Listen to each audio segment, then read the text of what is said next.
So Acts chapter 22, beginning at verse 22, all the way through to the 10th verse of chapter 23. You'll remember in last week's text, Paul had just given a speech. And now we read about the reception of that speech. Acts chapter 22, beginning at verse 22. And they heard him unto this word. But then they lifted up their voices and said, Away with such a fellow from the earth, for it is not meet that he should live. And as they cried and cast off their clothes and threw dust into the air, the chief captain commanded him to be led into the castle, and bade that he should be scourged and examined, that he might know wherefore they cried so on him. And as they bound him with thongs, Paul said unto the centurion that stood by, Is it lawful for you to scourge one that is a Roman, and not condemned? Now when the centurion heard it, he went and told the chief captain, saying, Take heed what thou doest, for this man is a Roman. Then the chief captain came and said to him, Tell me, art thou a Roman? And he said, Yea. And the chief captain answered, With a great sum obtained I this freedom. Then Paul said, But I was so born. Then straightway they departed from him, which should have examined him. And the chief captain also was afraid, after he knew that he was a Roman, and that he had bound him. On the next day, because he would have known the certainty wherefore he was accused of the Jews, he loosed him from his bonds, and commanded the high priests and all their council to come together, and he brought Paul and set him before them. And Paul beheld earnestly the council, and said, Men and brethren, I have in all good conscience served God until this day. Then the high priest Ananias commanded them that stood by to smite him on the mouth. Then said Paul to him, God will smite thee, thou whited wall. For thou sittest to judge me according to the law, and transgressing the law, commandest thou me to be smitten? And they that stood by said, Revilest thou God's priest? Then said Paul, I knew not, brethren, that he was the high priest, for it is written, Thou shalt not speak evil of the ruler of thy people. But when Paul perceived that the one part were of the Sadducees, and the other part of the Pharisees, he cried in the council, Men and brethren, I am a Pharisee, the son of a Pharisee. I am accused of the hope and resurrection of the dead. And when he had said this, there was a dissension between the Pharisees and the Sadducees, so that the multitude was divided. For the Sadducees say that there is no resurrection, neither angels, nor spirits, nor spirit. But the Pharisees confess both. Then there was a great cry, and the scribes of the Pharisees part rose up and strove, saying, We find none evil in this man. But if a spirit or an angel has spoken to him, let us not fight against God. And when there was a great dissension, the chief captain, fearing lest Paul should have been pulled in pieces of them, commanded the soldiers to go down and take him from among them, and to bring him into the castle. Our text and sermon title this morning, Acts chapter 22, verse 22 through the 23rd chapter, verse 10. Paul tried before the Sanhedrin. Our introduction. In last week's text, Paul made a speech defending his work as an apostle to the Gentiles. He began his speech by showing how he was a fellow Jew, raised as a Pharisee. He would have continued as a practicing Jew, but he was confronted on the road to Damascus by the risen Christ and converted. He was then taken to the home of a disciple where he was visited by Ananias. Ananias baptized Paul and gave him his commission as an apostle, but more specifically as an apostle to the Gentiles. There are 4 points to our message this morning, verses 22 through 24. Paul's speech leads to a second riot. Verses 25 through 30, Paul claims Roman citizenship. Chapter 23, verses 1 through 5, Paul tried before the Sanhedrin. And verses 6 through 10, Paul's speech leads to a third riot. There'll actually be a fourth riot next week. Context. Paul was on trial for allegedly bringing a Gentile into a Jewish court of the temple. He did not do this, but the crowd is convinced of his crime. The crowd listens quietly to the speech of Paul, but the thought of a Gentile in the Jewish court never escapes their mind. In the end, they probably assumed that Paul's speech was to defend bringing a Gentile into the Jewish court. Our text this morning is the crowd's immediate reaction to Paul's speech and the first of many civil and ecclesiastical trials which conclude the book of Acts. We come to our first point, verses 20 through to 24. Paul's speech leads to a second riot, verse 22. And they, that is the Jewish crowd, heard him, that is Paul, unto this word. But then they lifted up their voices and said, Away with such a fellow from the earth, for it is not meet that he should live. Right up until the moment that Paul mentioned the Gentiles in his speech, the Jews heard him, we're told, unto his word. Now here we are told how furious and outrageous the Jews were against Paul for mentioning his ministry to the Gentiles. They first shouted so that nothing Paul said could be heard. Then they shouted that he was unworthy to live or be any more protected by the Romans. Not because Paul denied or abused the name of God, but because he said that he had a divine apostolic commission to the Gentiles. While many of the Pharisees conceded the point that the Gentiles were now part of the kingdom, they could never tolerate Gentiles in the temple as equal partners in the faith. Verses 23 and 24. And as they, that's the Jewish crowd, cried and cast off their clothes and threw dust into the air, the chief captain commanded him, that is Paul, to be led into the castle, and bade that he should be scourged and examined, that he might know wherefore they cried so on him. Luke likens the reactions of the Jews to Paul's speech to that of madmen. Their crying, in the Greek, is interpreted shrieking or screeching. They were throwing their outer garments into the air. There's also the mention of throwing dust in the air, as you might see an animal throw dust in the air. These actions really had no significance, so we can only conclude they were as madmen, whose actions were separate from their minds. They lost their reason, we might say, in their passion. In the end, they thought the more they protested, the more likely the captain would be willing to do as they pleased with Paul, which is, of course, give them back to him so they could kill him. The captain heard Paul's speech, but he did not understand Aramaic and did not know what Paul had said in his speech. But one thing he did understand was that he must not allow a riot. So he determined to examine Paul under scourging. This was not a punishment. It was simply the most effective way of extracting either the truth or a confession. The scourge was a leather whip studded at intervals with sharp pieces of bone and lead. Few men survived the beating in their right mind, and most men died under it. As a side note, arresting Paul without knowledge of a crime and forcing him to tell his crime is neither the practice of Roman or Jewish law. The burden of proof in both law cases is always upon the witness, not the alleged criminal. The only crime in our text is the Jewish crime of rioting. It was the Jews that should have been explaining themselves, not Paul. We come to our second point, verses 25 through 30. Paul claims Roman citizenship. Verse 25. And as they, now this is the workers with the chief captain, bound him with thongs, Paul said unto the centurion that stood by, Is it lawful for you to scourge one that is a Roman and not condemned? Next we learn that Paul was tied to a whipping or scourging post by leather straps.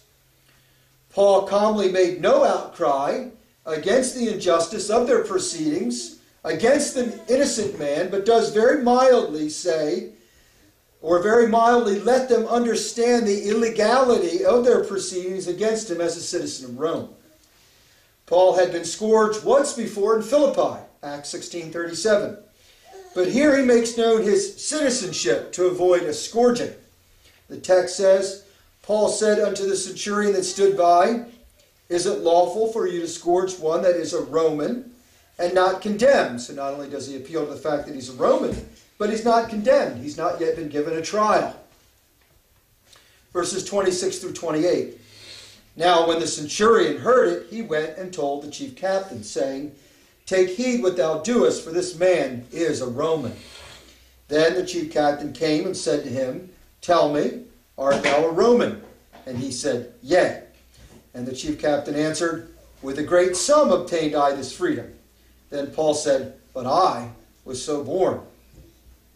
This was a wise centurion who immediately knew that this was something his captain needed to hear, the idea of Paul being a Roman citizen. Paul must have carried some token to prove that he was a Roman citizen. Either that or the Romans were very careful not to mistreat anyone who claimed to be a fellow citizen. The Romans' mindset towards its own citizens was that anything done unlawfully to any one Roman was done to all Romans. They were fierce concerning personal freedom, and should someone dare to take away a fellow Roman's personal freedom, the penalty would be the loss of their own personal freedom. The chief captain comes and asks Paul whether it is true. He says, tell me, art thou a Roman? Then the text takes a strange turn. The chief captain enters into a discussion with Paul, comparing notes as to how each became a citizen. The chief captain assumed Paul was no Roman because he looked like a Jew, because he was from Tarsus, who did not have Roman citizenship, and did not look like he could afford citizenship. Three bad assumptions.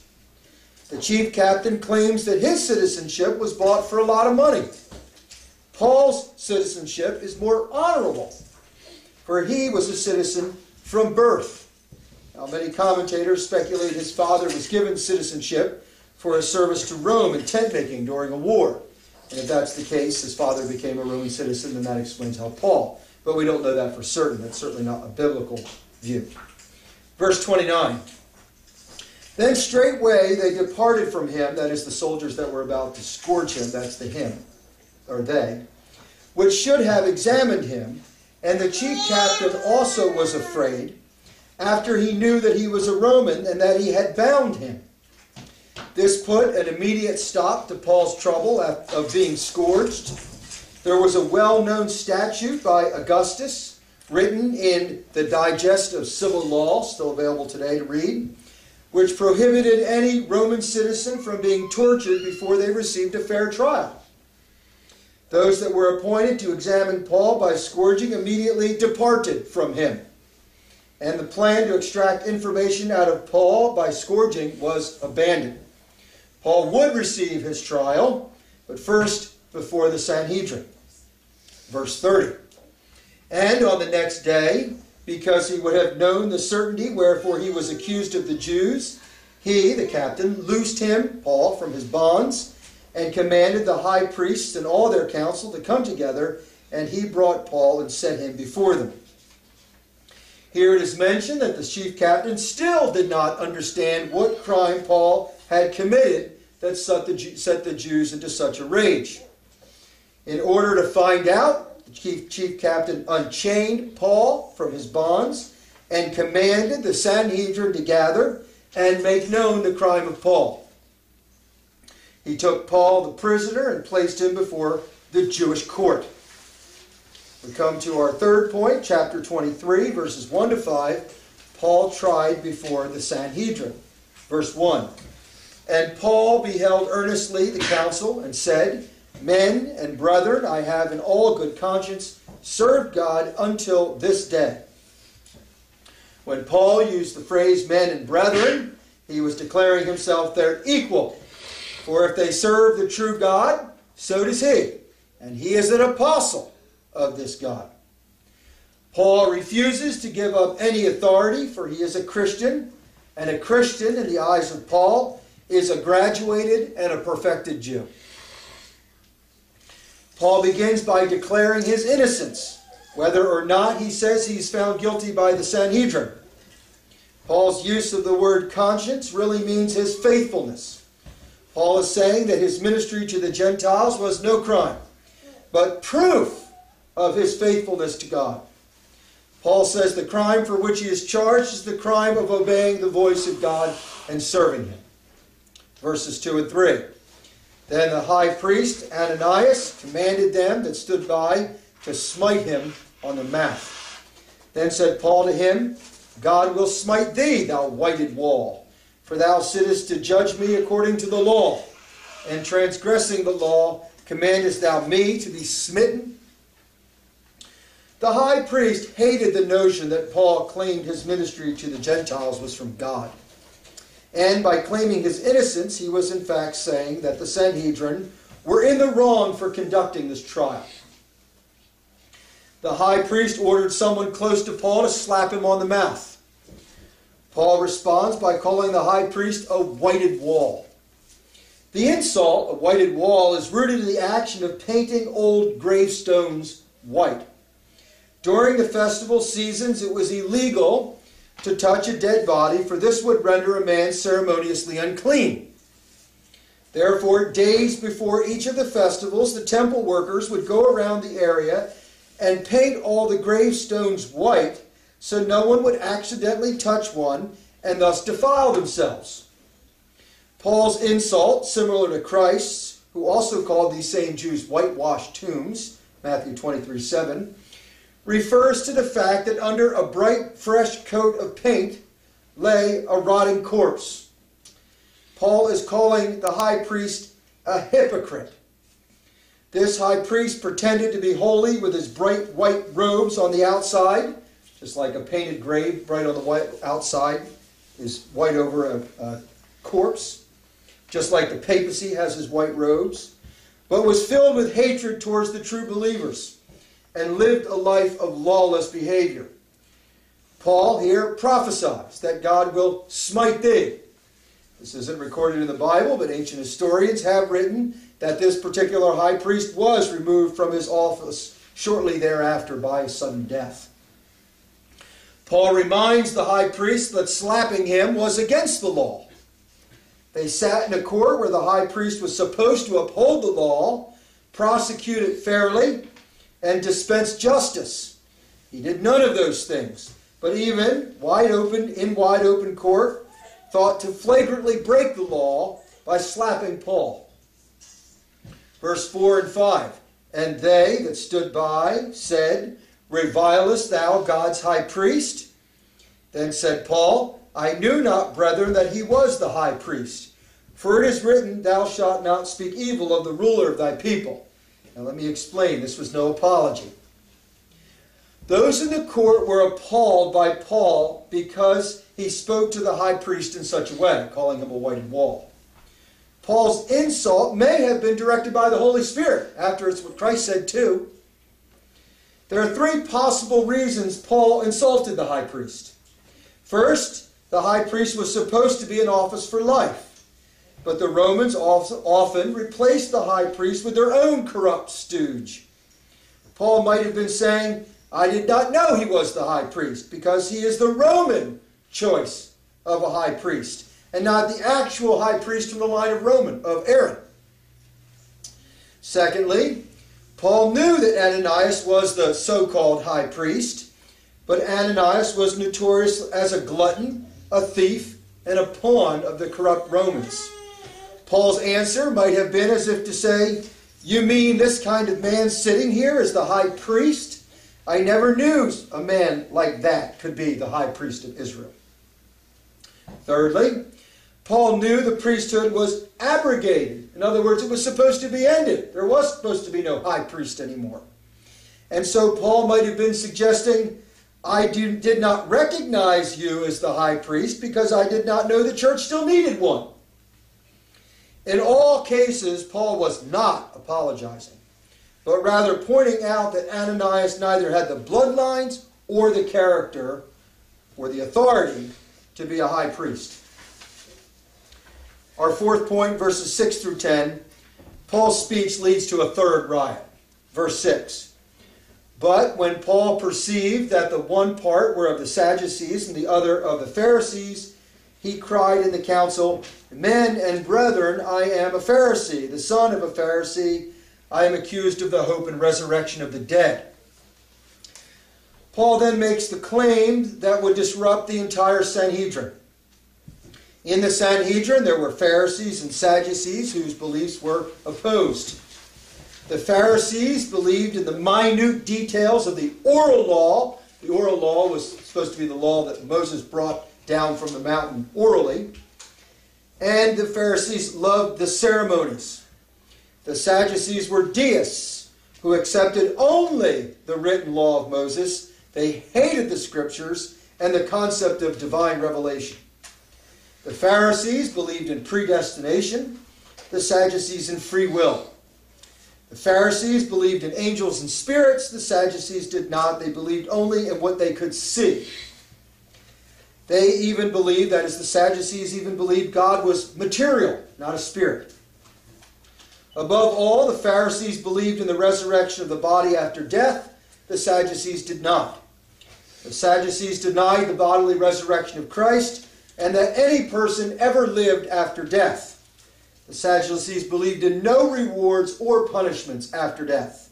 They saw no difference between the soul of a man and the soul or non-soul of a beast. When Christ was upon the earth, it was the Pharisees that set themselves most against Christ, because he witnessed against their traditions and corruptions of the law. But after Christ's ascension, the Sadducees gave much more grief to the apostles, because the apostles preached through Jesus the resurrection of the dead. Acts 4, 1 and 2. Verses 7 and 8. And when he had said this, there was a dissension between the Pharisees and the Sadducees, so that the multitude was divided. For the Sadducees say there is no resurrection, neither angel nor spirit, but the Pharisees confess both. What really incensed the Sadducees is that Paul taught that not only did Christ rise from the dead, but as our Messiah, his death brings hope that we all too will rise from the dead. This created a division in the body. Rather than joining together against Paul, they were now at odds with one another. They wanted to prosecute Paul for destroying the unity of the church.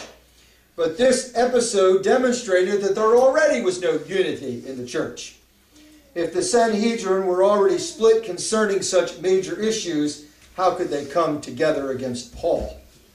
Verse 9.